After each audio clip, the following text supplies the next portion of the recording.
Hi guys, तर आज आपण बनवणार आहोत गावरान मटन विथ माय सासूबाई ज्या आहेत. तर मी तुम्हाला पूर्ण रेसिपी शेअर करणार आहे. तर चला तर बघूया.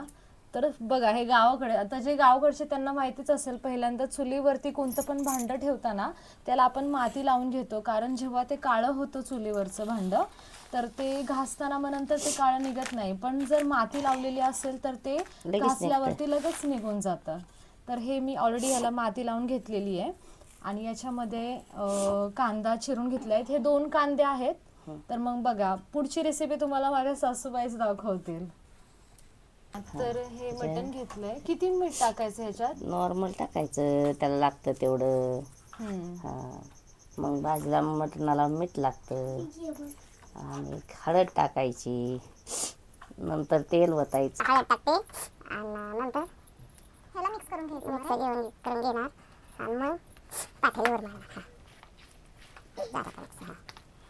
तर आता आपण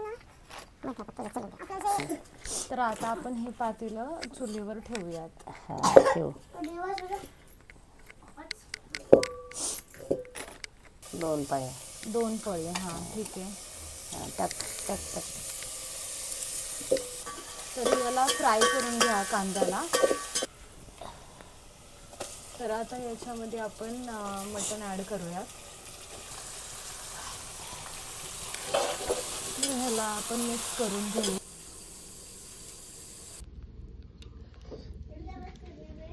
तर हे कांदे असे, तर हे पाणी गरम होत आहे तोपर्यंत आपण काय करणार आहे, हे जे कांदे आहेत ना, हे अशी एक सळई आहे, तर याच्यावर याला असे कांदे लावणार आहेत आणि हे कांदे डायरेक्टली आपण चुलीत टाकणार आहे. हे सगळं मसाल्यासाठी करतोय आपण, ठीक आहे.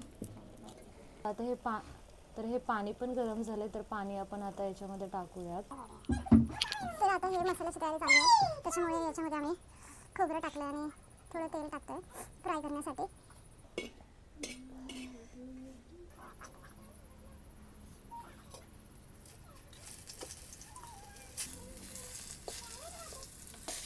त्यामध्ये कोथिंबीर पण ॲड केली आहे आपण, फुटाणे पण ॲड करूयात. त्याच्यासाठी हे सगळं पहिलं फ्राय झालं पाहिजे. याच्यामध्ये कांदा, फुटाणे आणि कोथिंबीर आहे. तर हे खोबरं आपण ऑलरेडी काढून घेतलंय साईडला. तर हे सगळं आपण पाट्यावर वाटणार आहोत. आता आपण सगळं पाट्यावर घेतलंय, तर हे सगळं आपण पाट्यावर वाटणार आहे. पाट्याची चव ही वेगळीच असते, त्याच्यामुळे पाट्यावर वाटणार आहेत. ह्या आमच्या सासूबाई आज.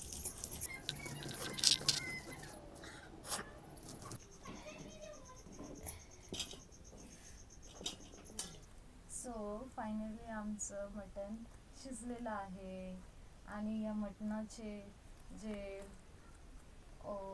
चाहते आहेत ते पण रेडी आहेत. तर आता चेक करून सांगा कसं झालेलं आहे, शिजलं आहे का.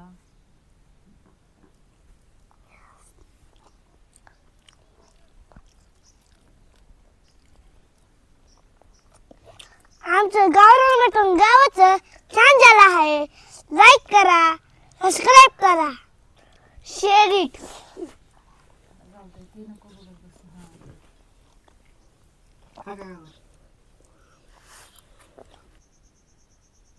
चला, तर मग आता आपलं जे उकड आहे ती शिजलेली आहे. तर आता आपण भाजीची तयारी करूयात. तर पहिल्यांदा पातेलं आपण चुलीवर ठेवूयात. आता त्याच्यामध्ये बाजरीचं पीठ टाकले आम्ही त्याच्यात. इथे काही आम्ही मसाले घेतलेले आहेत. याच्यामध्ये मटन मसाला, गोडा मसाला, कांदा लसूण मसाला आणि घरचा मसाला आहे. याने तरी येते भाजीला.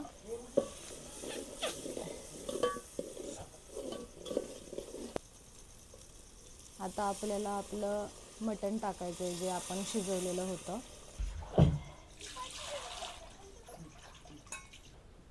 त्याच्यात थोडं आपण एक्स्ट्रा पाणी पण टाकू शकतो, म्हणजे आपल्याला त्याची कन्सिस्टन्सी किती हवी आहे, पातळ पाहिजे की घट्ट पाहिजे, त्याच्या हिशोबाने आपण त्याच्यात पाणी ॲड करू शकतो. तर हे बघा कशी तरी आली आहे त्याला. तर कसं वाटलं आमचं गावरान बोकडाचं मटण? तर रेसिपी आवडली असेल तर व्लॉग्स विथ मोहिनी या चॅनलला सबस्क्राईब आणि लाईक करायचं विसरू नका. थँक्यू.